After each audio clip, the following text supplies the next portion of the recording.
How's it going, everybody? This is Tim with King's Options, and we're going to go ahead and get this started. So again, here's the earnings releases coming up for the blah, blah, for the next week. Now we are into the fourth quarter and a brand new fiscal year, so there's some things to consider. At any rate, not a lot left at the end of this past season. We'll see what comes up on the next one, and I usually start taking a look at the next one when the financials start releasing, as they usually seem to be first in line, and I'm not sure when that is. Um, but we're definitely tail end of the last season. All right. As far as the sector tractor over the last week, it was a good week. It was a good week, as we'll see on the charts. But we are in all-time high territory on a good number of indexes. And energy loss, communication services, discretionary down. Healthcare, oddly enough, I didn't see that coming. Really didn't. And I've got some calls in particular on UNH, some leaps that I'm just kind of riding out right now. They did pretty well did pretty well this past week. So I was happy to see that. But that it beat by that much, I tend to trade uh, only the NQ. That's my daily go-to. And my longer term positions, either in options for swing trading, or much longer term trading, or my long term held positions, I do my best to set and forget. Uh, I go in, I check them once a quarter, all that good stuff. Everything seemed fine, but this is a bit of a surprise, up 6.88%. So that's interesting. But overall, as a whole, we were looking pretty good. Energy was the only real kick in the teeth that it got. Let's go ahead and go to the economic releases. Again, these are going to be the market movers. We don't have anything until Tuesday. International trade in goods and services. And that's going to be 7:30 Central, 8:30 Eastern. Excuse me. 9:30 Central, petroleum report, 1 p.m. Central, FOMC minutes. And those can always serve as a reminder or a couple extra comments, but basically they just reiterate what was at the meeting, which we already know, which seemed to come off a little bit hawkish, even though there was a points drop at the last one. Um, I have seen some reports saying that people expect another two cuts in this year, which would have to be really fast. We'll see. But either way, these are the minutes from the last meeting, and we'll see if there's any reaction there. Either way, I'm not going to be trading at that time of day, so just something to keep an eye on. And then Thursday, uh, jobless claims, supply demand for a lot of the commodities, and we'll see how it goes. Now, I don't know which reports are actually shut down with the government shutdown. If it keeps going, if it doesn't, uh, at this point, I'm not sure where we stand with that. To be perfectly honest with you, I haven't looked into it. I've been busy with some other things. I just know that we did shut down, and we'll see how that goes. But some of these reports may not come out if we continue to stay that way. Now, if that reverses, then we'll see what happens, and the reports should flow as usual. So, at any rate, let's go ahead and hit the charts here. And starting with the RTY as usual, I went ahead and moved some of these lines already, so we're now at a new all-time high. Another one, which is kind of a double pop at the moment. Now we could see that this is kind of a bearish candle, even though we hit a double top, and we definitely closed down to the bottom of it, although still green. Especially after the gap, we certainly retraced a good portion of the way on that move. So we'll see how that rides. As you can see, this whole area is kind of moving sideways, but it's a pretty big range also. So I don't know. On one hand, I want to say it's consolidating. This does not look like this. It's also for a period of time. You could say that this looks kind of like this. We'll see what happens. I do, with the double top, it is a little more convincing that we may see some more sideways action as we go through here, especially if it wants to come down and fiddle around with the mean again. Either way, this being our most recent swing low, so the biggest liquidity pool is going to be below here. And since this one is very, very close, we could see this liquidity pool dump into this liquidity pool, at which point we're talking down into this area here, all the way into this inefficiency that we still have on the board. Do we see it again? Do we not? Don't know. I'll take it off the board when I feel like it's time to take it off the board. Go ahead and go into the YM. YM, same kind of picture, right? So we did the new all-time high. Haven't moved any of these lines yet. So let's move this. There's the all-time high now. And then it's a little off, but we're eyeballing it here. And you could really say the same thing. This would be the new swing low, at which point, okay, we start looking at liquidity runs if it drops below here. And then, but this is also close enough to where I still think this is the bigger pool, right? Because we got multiple bottoms in the same area and all these people bought, defended, popped up. So I still see a larger liquidity pool off of this one. So we're going to go ahead and add that line right about in there.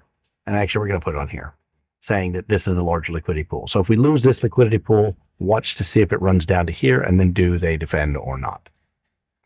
All right, let's go ahead and go to ES. All right.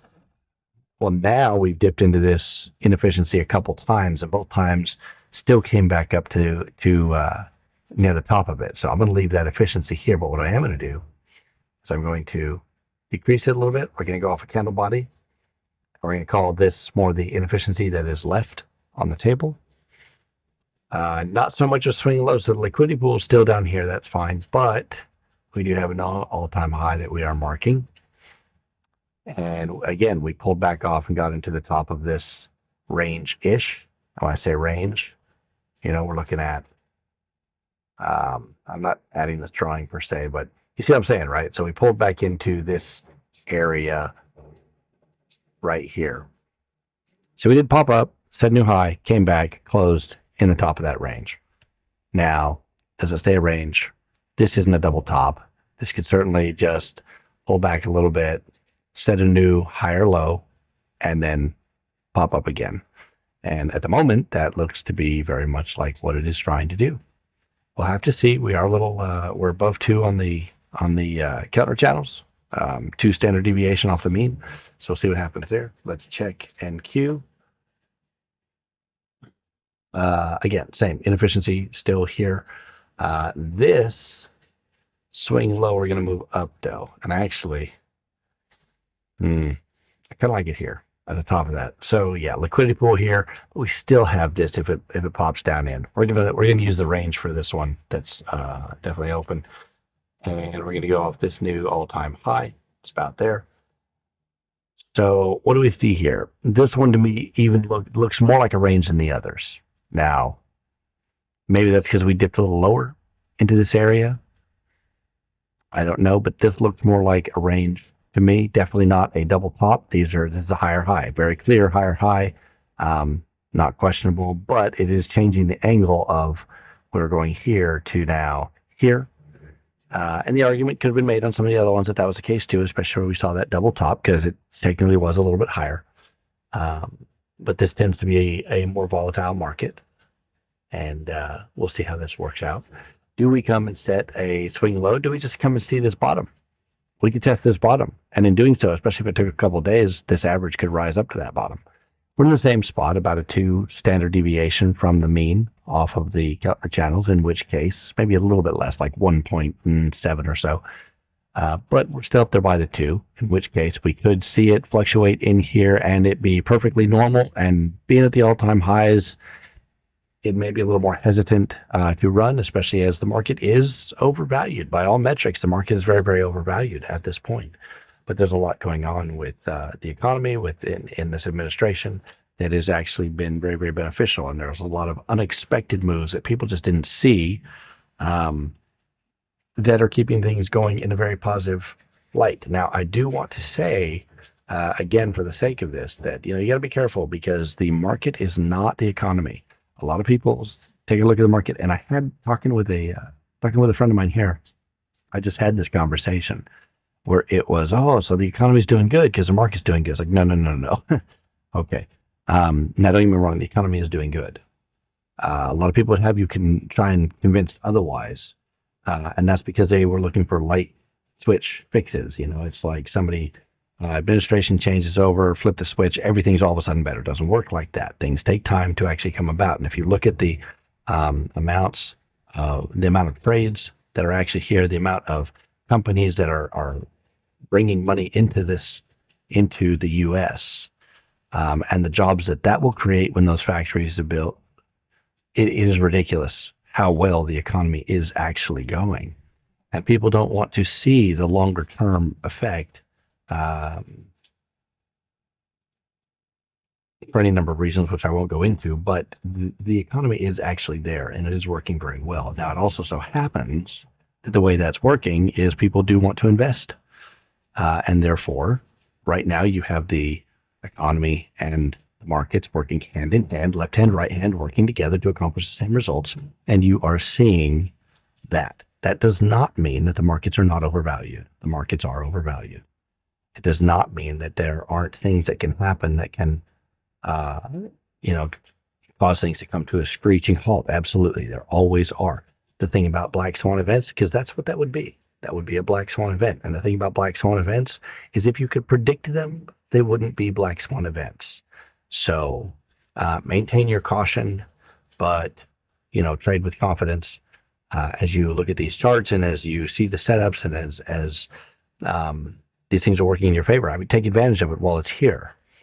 There was a gentleman, I don't remember I don't remember his name. Actually, I do remember his name. I'm not going to say his name, but there's a gentleman who stuck by kind of a mantra, if you will, that says the last one always fails. So you're doing well, you're making trades, keep going. The last one always fails. In other words, your last trade, when you know it's over, that's the one that's going to be red, because at that point, you're taking the losses, because we've seen a change in the structure of the markets. So keep that in mind. Do good things while good things are happening in the markets for you. Always keep in mind that things can turn around, and we have to be ever conscious of that, the character of the markets and what is happening. Also keep in mind that the markets are not logical. They are not they are not actually numbers based. We interpret them as numbers, but they are emotionally based. It is people's hope, it is people's fear, it is euphoria, and it is panic. But it is not logical, and it is not based on numbers. That does not mean that patterns don't emerge, and those are the patterns that we trade by. The wonderfully predictable thing about why we can trade in the markets and why we can do so and find patterns is because that human nature never changes. The patterns in human nature are the patterns that we are quantifying with numbers in the markets. Absolutely fascinating study. So that's getting a little philosophical with it, but it's also very, very, very, very, very, very true. So I hope you take that into account, into heart, because if you want to look at what's going on in the world and wonder when the market's going to turn and when the economy's going, when economy's going to turn, look at when people panic and what they panic over, and that will help you. Yeah. It's like a cairn on the hiking path, letting you know, hey, trail marker, this is the way the path goes. So, all right, with that in mind, I will leave you to it. Hope you have a fantastic weekend, and thanks for joining me.